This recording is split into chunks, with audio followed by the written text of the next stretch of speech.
welcome to the Zadzooks Happy Hour, a podcast providing commentary on the latest in film, TV, games, and comics. My name is Todd Stoll, and I'm joined by 25-year veteran reporter covering pop culture, video games, and technology for the Washington Times, Joseph Zadkowski. Hello. Hello. Talking about boneless wings? Yeah, Is that man. what we're on? Why not? Get in on it. You're killing me, Stowell.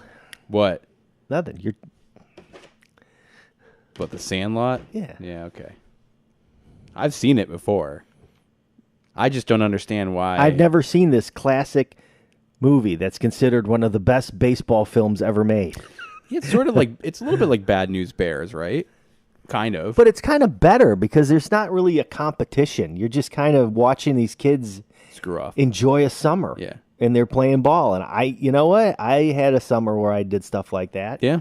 Where you just hung out and played baseball every day. Not as hardcore as these guys, but... And you recognize a lot of people in it. I didn't. Really? Other than Denis Leary and Karen Allen.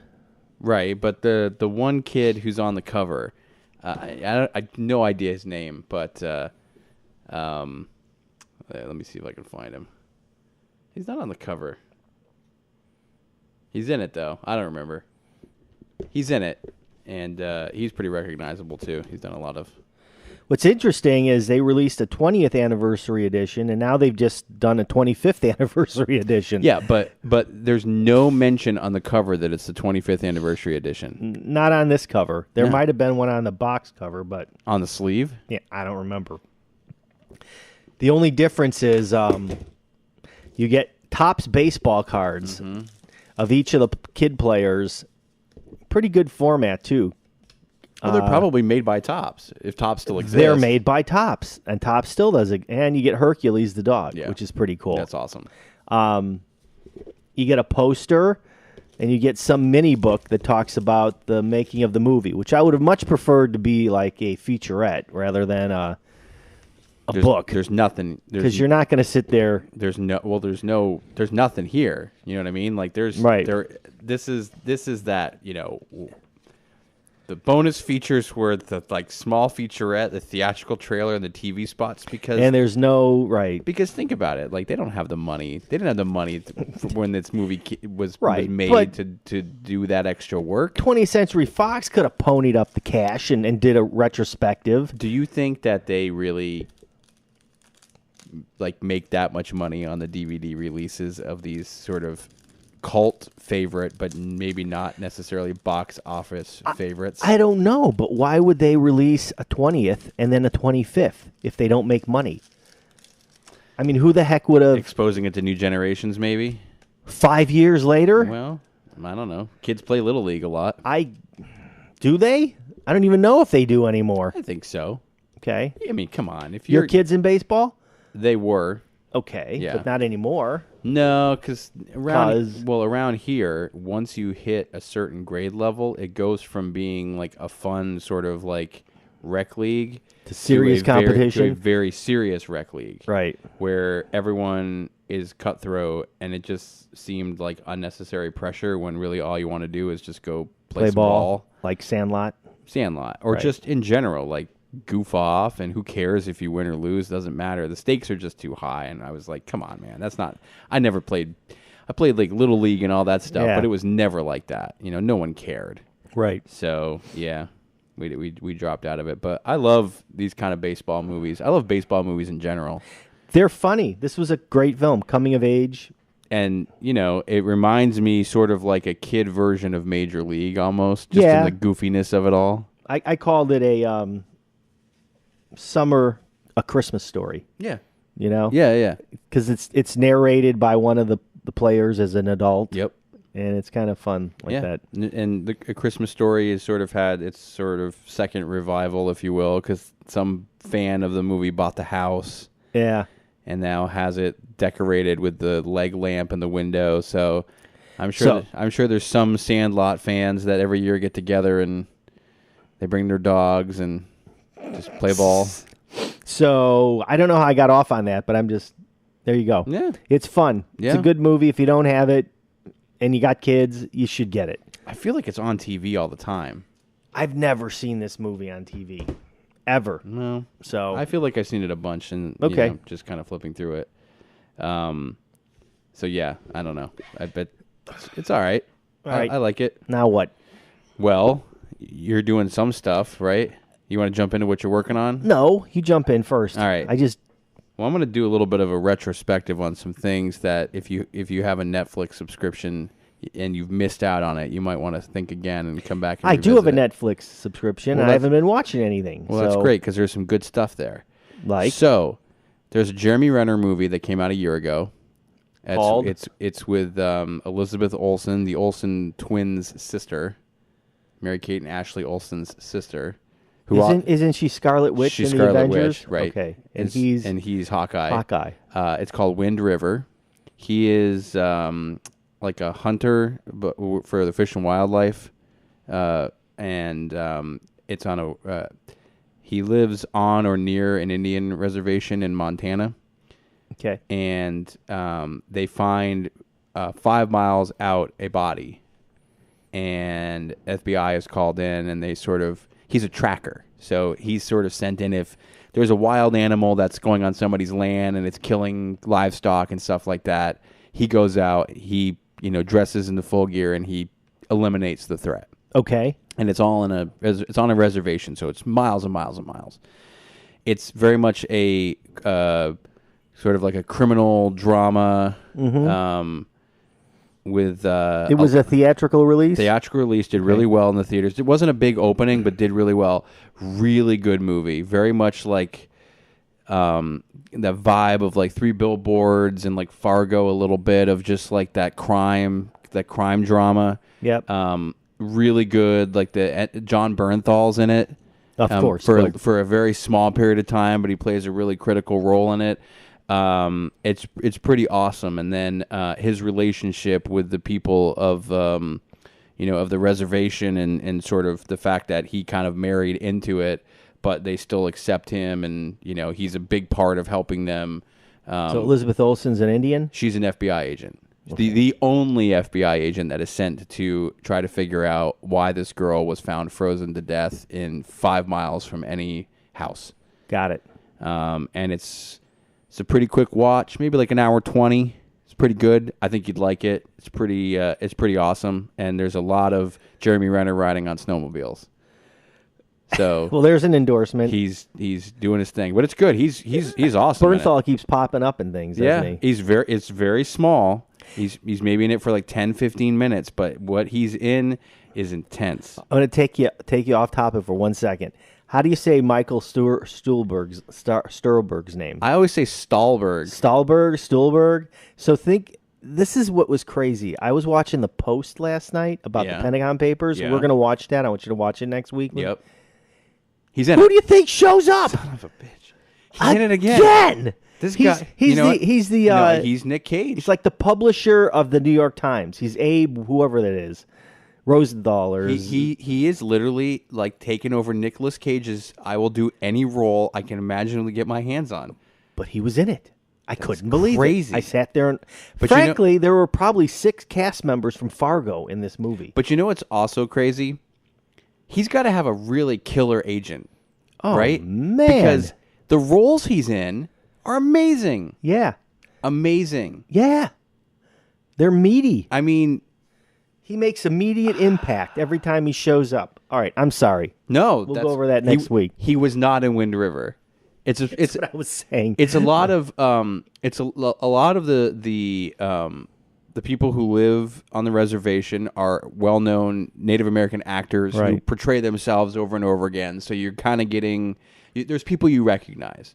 So it's really good. It's on Netflix. I suggest you check it out. It's very good. In terms of television, there's a couple things that I don't know if you had a chance to see before, but Mindhunter, which is a Netflix original, which shows the beginnings of profiling, criminal behavior. That sounds interesting. It's really good. It's 10 episodes, season 1. That's it, and they're about an hour apiece.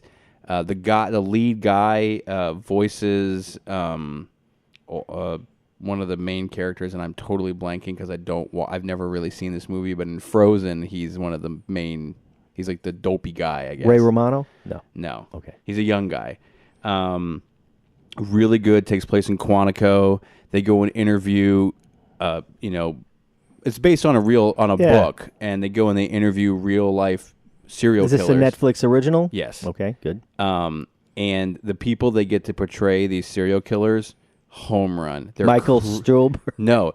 There's a guy who is like a chatty Cathy who talks about killing and why he killed these people and his childhood, and the actor creep factor is off the scales good. I mean, like, holy cow, you see that and you're like, that must be the guy. Right. So you got to watch that. Really good first season. Didn't really like the end of the sort of the cliffhanger very much, but whatever, we'll see how it goes. And then the last thing that if you haven't seen, you have to watch the Unabomber, the mini series that Discovery ran like about a year ago, and Netflix now has the licensing rights to broadcast it. It's with Sam Worthington, who plays this he's a FBI agent who specializes in linguistics. His character is a mashup of a bunch of different people in the FBI, and then Vision, Paul Bellamy, is the Unabomber. Wow. And he is awesome in it. And it's good. So kind of like 3 criminal dramas that are all really solid. Really, really good. And now I'm working on, and I'll be able to talk about it next week, Lost in Space. The reboot. Is that any good? The reboot. I haven't been jumping in. No, I'm jumping into it. I'm just jumping into it. And if you ever liked The Soup with Joel McHale, well, he moved his entire show over to Netflix. Huh. It's once a week now. It's pretty funny. Okay. It's a little weird in how they're doing it, but I still laugh a lot, so cool. That's new. And I think that's good. And the Seth Rogen hilarity for charity thing that Netflix bought the rights to, it was okay. It's a charity thing, so you can't really knock it. It was weird. It was weird how it was shot. They did sketches live on stage, but then they had cinematic cameras filming it. So even though they were acting it in real time, it very much looked like a pre-recorded short. Okay. And then they would occasionally pan back and look at the stage, and all these guys with cameras were like running around them. So if you were in the audience, I can't imagine it was particularly fun to watch, because half the time you couldn't see anything unless you were watching the screen. But they had some pretty funny things, an insane amount of really raunchy jokes. So if you're kind of into just wanting to watch crazy comedy, John Mulaney is on it. Tiffany Haddish does a set. Sarah Silverman does a set. And then Rogen's got all of his friends there, doing bits and stuff like that. And it's, for charity. So it was okay. It was interesting to see it because nobody's ever run it live before. So that's pretty much all I got. You got a lot to watch just in that little deep dive. Right. I want to correct what I said in the last episode. The guy's name from Fargo and Legion is not Nathan Crawley. It's Nathan Hawley. Right. Sorry. Is he doing another one? Is there another Fargo? No, is there another Fargo coming out? There has to be. I don't know. He's so sucked into Legion right now. I know, but I got to get another Fargo, man. I'm kind of jonesing for That's it. a good question. I don't know, but I'm still we'll check. Down the rabbit hole with Legion, which is check. Crazy. We'll check. We'll come back. You've got a bunch of stuff to talk about. I'll talk about some video game stuff. All right. We'll be back. Communities Digital News, built by the writers and editors that deliver the news 24 hours a day. Visit comdiginews.com. That's COMMDIGI news.com. And support the next evolution in news. I'll tell you what that tells me. Yeah. That at the end of this show today, The Walking Dead, they better have him in a prison cell. Or are they going to let this linger another season? They can't. Right? Is it the? It's not the mid-season. Oh, it's this the is finale. it. Yeah, the finale. I'm so done with it. I am too, but it really, my wife isn't. So I'm kind of stuck. Is she still watching it? Yes. Religiously. Yes. So it's really frustrating because I think they made so many mistakes with that show in the last couple seasons that it's just hard to really want to embrace it. I had a problem with it, and I don't want to get off on a tangent. Go ahead. I had a problem in that David Morrissey's character lasted too long, the governor. Yeah. And Negan has lasted too long. Right. And then they dealt with those, like... Vulcans? Cannibals. You know, at the woman that looks like a Vulcan? Yeah, Terminus. Yeah. That whole Terminus thing. Oh, not Terminus. I'm talking about the ones that live in the junkyard. Terminus, I barely remember. Well, yeah, the problem is there was this huge lead up to Terminus. Right. Remember, because they're like walking the tracks. And it just took forever, and then they get there, and it's like 2 episodes, and we're done. That's right. They're cannibals, and we break them out of a boxcar, and we're off. And they killed off Chandler Riggs, man. So stupid. They can't kill Rick Grimes' kid. It didn't happen in the comics. It doesn't make any sense. Yeah. What would have set that off? We'll never know. Because he was probably turning 18. And, so what? And was going to get like the bigger amount of money, and they couldn't afford it. I don't. Who knows? They said his parents said it caught him off guard. He just bought a house in Atlanta and all this other stuff to be close to the set. Right. So talk about getting screwed, and it's going to be hard for him to get other gigs because he's going to be typecast. Yeah. For a while. Yeah. He's got to just dig in. But on a non-related Walking Dead discussion, you've got some video games you want to talk about. So Far Cry 5 came out a few weeks ago, and I was trying to talk to Todd about what it reminded me of, like right off the bat, even though I've played these games before. He and I had done a Tom Clancy recon game. Ghost Recon. Ghost Recon game, where you're like basically thrown into a situation where you're on a tropical island or somewhere in South America with a drug cartel, and you're trying to clean up the entire country. Yep. And you got like 3 other guys with you. So that pretty much got me, excited when I was diving into Far Cry, because it's the same kind of idea, except what they do this time is they offer an area in Montana that has been overrun by a cult named the Project at Eden's Gate, and the cult leader is Joseph the Father Seed, who kind of looks like Matthew McConaughey and Jared Leto combined. The guy has a man bun, which is just the most egregious part of his personality. Listen, once you introduce a man bun into your life, you're typecasting yourself to You're look in like trouble. Somebody. Yeah.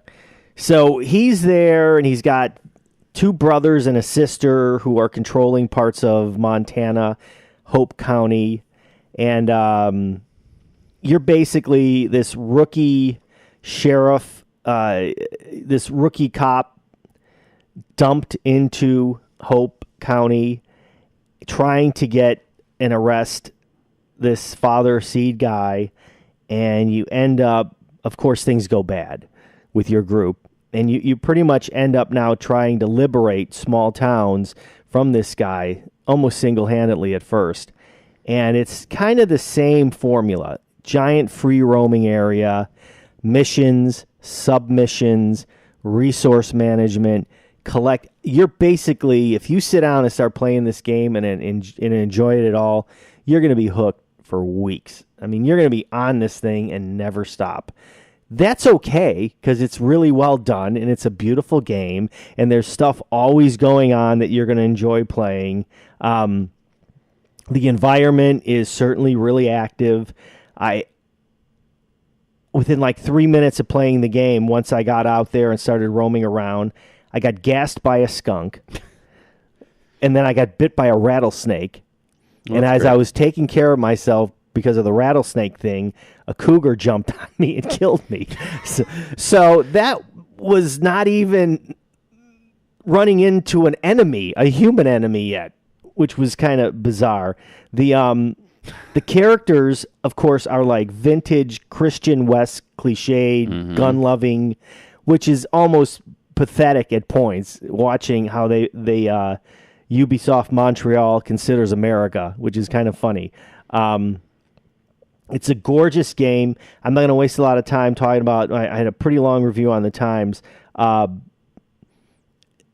amount of types of missions are great because they always get skewed by unpredictable things happening.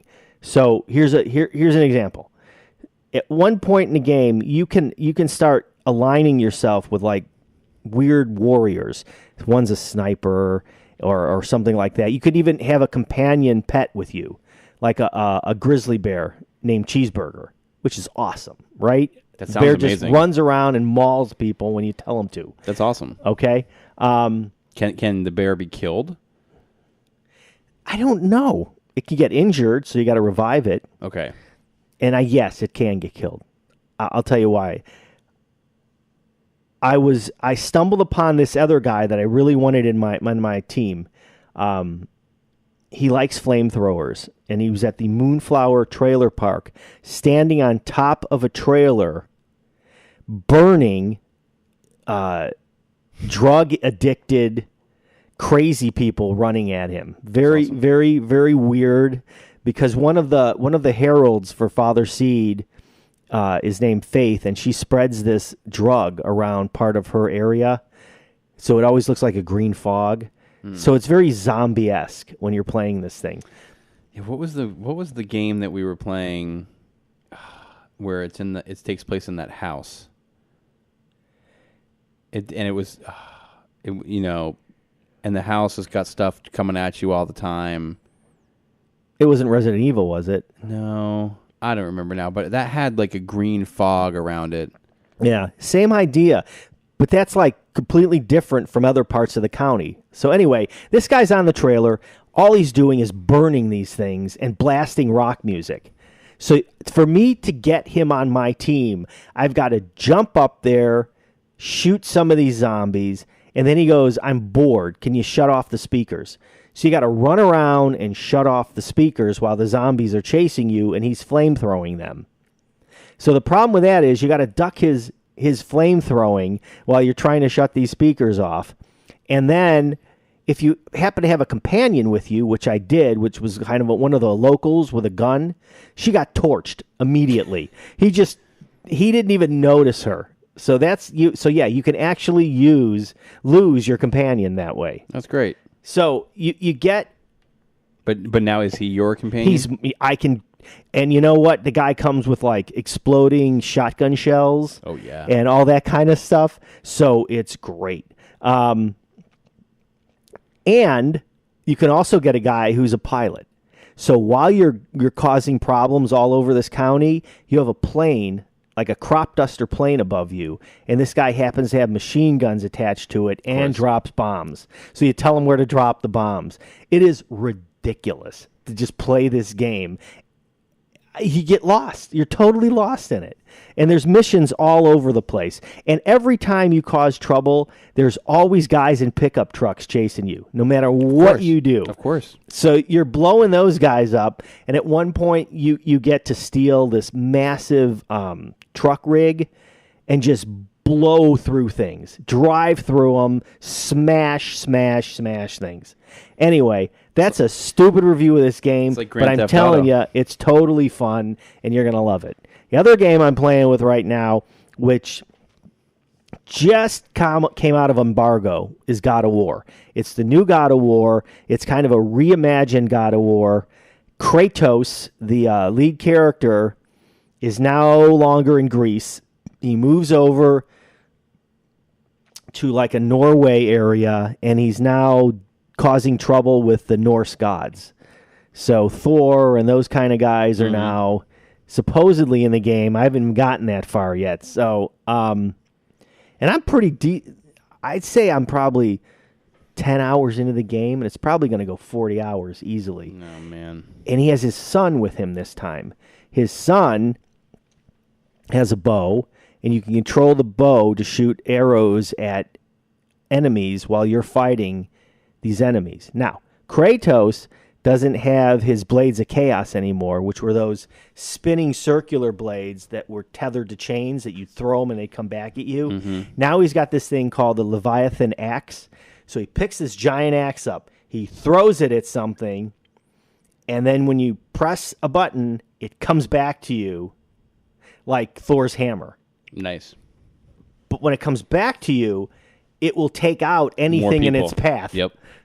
It's a great idea. Okay, so that's what's cool about that game. And there's a retractable shield. So he pulls the thing out. It just like Iron Man-esque shield comes out, and he uses it. The even better part of the game is it's really about a father-son relationship after the mother dies. Mm-hmm. They have to scatter the mother's ashes at the highest peak of a mountain or something. So it's this great journey for these two. And the kid's kind of precocious, 10-year-old. And Kratos is trying to teach him how to survive. And Kratos, if you don't know, is just really a curmudgeon. This is a guy who's killed all of the Greek gods. So he is in no mood for any BS from a 10-year-old. So it's fun to watch this relationship grow up. I will talk more about this game, but right now it's a home run, big time. That's awesome. There. Good. Man. That's exciting. What a full episode. Oh, we're done? I think we're done. Oh, that's good. Got anything else left you want to talk about? No, I made my correction for my stupidity last week. I talked about Sandlot. How about that weather, huh? 82 degrees one day, 46 the next. Come on. I mean, what are you going to do about Where's it? Al Gore when you need him? What'd you think about Saturday Night Live?